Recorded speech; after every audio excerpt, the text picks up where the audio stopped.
বীরভূমে আজ ফিরছেন অনুব্রত মণ্ডল। সেই অনুব্রত মণ্ডলকে কটাক্ষ করে সিপিএম নেতা সূর্যকান্ত মিশ্র বলেন, ও বাঘ কেন, ওকে বেড়ালও মনে করি না। আপনারা এই তৃণমূলের মতো করে বাঘ বানিয়েছেন, ও বেড়ালও নয়, বেড়াল তো তাও বাঘের মাসে। মুখ্যমন্ত্রী মমতা বন্দ্যোপাধ্যায় এখন খুব অসহায় অবস্থা, কাকে ধরবেন বুঝতে পারছেন না। আগে ভাইপোকে রক্ষা করুন, সিবিআই আর কি করবে, উপরে যা ঠিক হয়ে আছে তাই করছে। সেইটাই বলছিল কি যে বাঘ ফিরল, ওদের তৃণমূলের কেউ বলছিল, আমি ওদের নাম সব মনে রাখতে পারি না তো কাজে। তারপরে আমাকে আপনাদের মিডিয়া কেউ জিজ্ঞেস করছিল, ওরা অনেকজন ছিলেন তো, বারবার জিজ্ঞেস করছে যে কী মনে করেন আপনি, বাঘ ফিরল বলছে। আমি বললাম আমি ওকে বিড়াল বলেও মনে করি, বাঘের মাসি, কিন্তু বেড়ালের বেড়ালও মনে করি না। বাঘ আপনি বাঘ বাঘ করছেন, আপনি বাঘ করছেন, তৃণমূলের বাঘ দিয়ে তাকে বানাচ্ছে, যাকে বাঘ তাকে বাঘ বাঘ করছেন। আমি বলছি ও বেড়ালো না।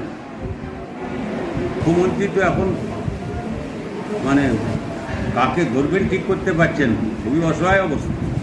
যাকে পারবেন তাকে ধরবেন। একদিন কী করছিলেন, ওকে উদ্ধার করতে পারছিলেন না। এত মোদির সঙ্গে বৈঠক হয় রাজভবনে, খালি এই ইলেকশনের সময় বৈঠক হয়েছে। পশ্চিমবাংলায়, কলকাতায় কিছু করতে পেরেছেন? ভাইপোকে আগে সামলান, তারপরে তো বাকি দেখতে।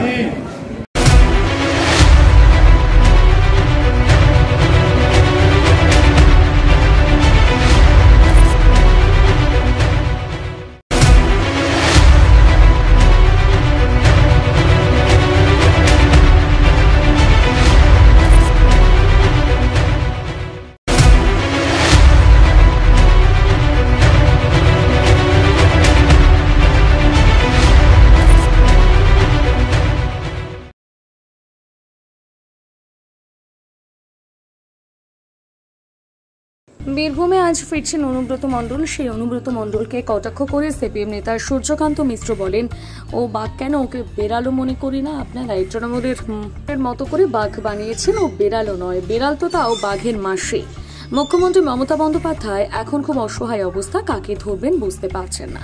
আগে ভাইপোকে রক্ষা করুন, সিবিআই আর কি করবে, উপরে যা ঠিক হয়ে আছে তাই করছে। সেইটাই বলছিল কি যে বাঘ ফিরল, ওদের তৃণমূলের কেউ বলছিল, আমি ওদের নাম সব মনে রাখতে পারি না তো কাজে। তারপরে আমাকে আপনাদের মিডিয়া কেউ জিজ্ঞেস করছিল, ওরা অনেকজন ছিলেন তো, বারবার জিজ্ঞেস করছে যে কী মনে করেন আপনি, বাঘ ফিরল বলছে।